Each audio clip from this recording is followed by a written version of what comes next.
नमस्कार दोस्तों, मैं संचित तिवारी आपका STIS एकेडमी में स्वागत करता हूं।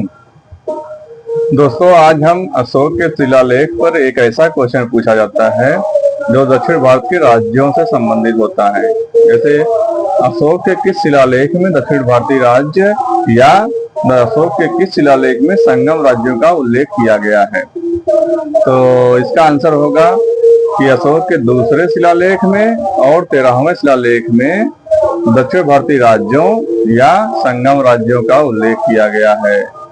अब आपसे ये क्वेश्चन और बनेगा कि किन किन राज्यों का उल्लेख किया गया है। तो चोल, चेर और पांड्य, सिर्फ इन 3 राज्यों का उल्लेख किया गया है। आपसे जब IAS के एग्जाम में आप जाएंगे तब आपसे पूछा जाता है कि 6-7 स्टेट का नाम दे दिया जाएगा दक्षिण भारत के, जैसे चोल, चेर, पांड्य, चालुक्य, पल्लव, कदम्ब, इस तरीके से एक दो और दे सकता है। और आपसे ऑप्शन में पूछा जाएगा कि कौन कौन से राज्य अशोक के शिलालेखों में उत्कीर्ण है या पढ़ने को मिलते हैं। तो ऑप्शन ये नहीं रहेगा कि चोल, चेर, पांड्य। वहां पे हो सकता है ऑप्शन, आजकल ये नए तरीके से IAS एग्जाम में पूछा जाता है कि ओनली 1, ओनली 2, ओनली 3, ओनली 4 या ओनली 5 ही हो सकता है। तो यदि आपको नहीं पता है कि कौन कौन से राज्य थे तो आपको लगेगा दक्षिण भारत के कई राज्य हैं, तो कई हो सकता है ऑप्शन सब सही हो।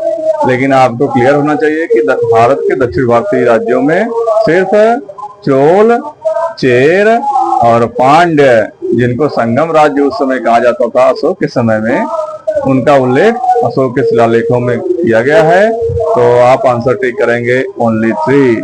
धन्यवाद। ऐसे ही किस तरीके से क्वेश्चन पूछे जा सकते हैं, क्या क्वेश्चन पूछा जाएगा, हम आपको बारी बारी से छोटे छोटे वीडियो में बताते रहते हैं। आप उनको देखिए, ये वीडियो देखिए और बहुत सारे वीडियो मैंने अपलोड किए हैं, उनको भी देखिए। आपको बने क्वेश्चन को जानने और समझने में जानकारी हासिल होगी। धन्यवाद।